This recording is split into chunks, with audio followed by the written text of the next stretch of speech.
సంపూర్ణత, పరిశుద్ధత అనే చెక్ రాసిచ్చాడు దేవుడు. వీడు ఎన్కాష్ చేసుకోవాలి.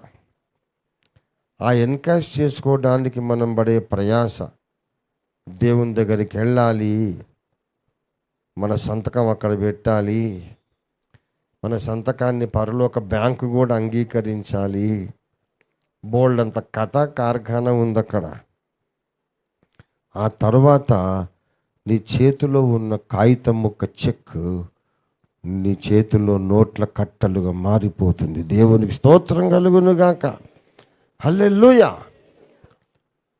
గనుక సంపూర్ణులైన వారందరము ఇదే తాత్పర్యం కలిగి ఉందాం.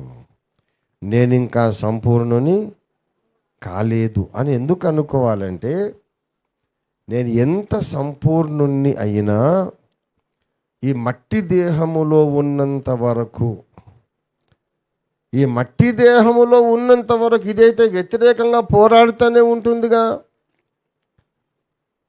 ఆత్మకు విరోధంగా పోరాడే శరీరము, శరీరేచ్ఛలు ఉన్నాయిగా మనలో.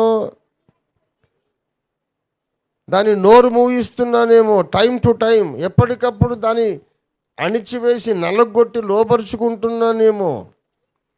కానీ దేవుని చిత్తానికి విరోధంగా ఒక స్వరమైతే నాలో ఉన్నదిగా. ఎప్పటికప్పుడు దాన్ని నోరు మూయిస్తున్నాను, కానీ అదైతే కేక పెడతానే ఉందిగా. గనుక నేను సంపూర్ణుని ఇంకా కాలేదు, కావలసిన అవసరం ఉంది అని నీవు అనుకుంటే నీ లోపలికి దీన మనస్సు వస్తుంది. దేవునికి స్తోత్రం కలుగును గాక. తగ్గింపు వస్తుంది, నీ లోపలికి దీన మనస్సు వస్తుంది. అప్పుడు దేవుడు నీకు దగ్గరగా వస్తాడు. నేను చాలా పర్ఫెక్ట్ అయిపోయాను అని నీవు అనుకుంటే, మరైతే ఇక నీకు నా అక్కరేముందిరా, నా అవసరం లేదు కదా. నీకంతా తెలుసు, నీకు అన్నీ వచ్చు, నీకు అన్నీ తెలిసిపోయినాయి కదా, నువ్వు బాగా పర్ఫెక్ట్ అయిపోయావు కదా, ఇక నా అవసరం ఏముంది నీకని ఆ మహాదేవుడు దూరం అయిపోయాడు అనుకో, మన బ్రతుకు పెంట కుప్ప కంటే కూడా అధ్వాన్నం అయిపోతుంది. ఎక్కడ లేని పందులు, అపవిత్ర జంతువులు, అపవిత్ర పక్షులు, లోక మాలిన్యం అంతా వచ్చి మన మీదనే ఉంటుంది.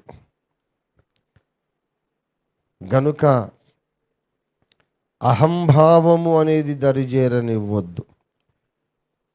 నేనేదో గొప్ప పరిపూర్ణత, సంపూర్ణ సిద్ధి పొందేశాను అనుకోవద్దు.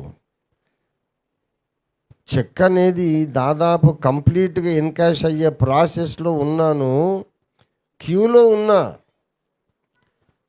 ఉన్నా ఇంకా రేపో మాపో నా చేతిలోకి దేవుడు వాగ్దానము చేసినటువంటి పరిశుద్ధత వస్తుంది, సంపూర్ణత వస్తుంది. ఆ తర్వాత క్రీస్తునకు కలిగిన ఆ మహిమ శరీరానికి సమరూపమైన శరీరం కూడా నాకు వస్తుంది. అప్పటిదాకా మనందరం బ్యాంకులో క్యూలో ఉన్నాం.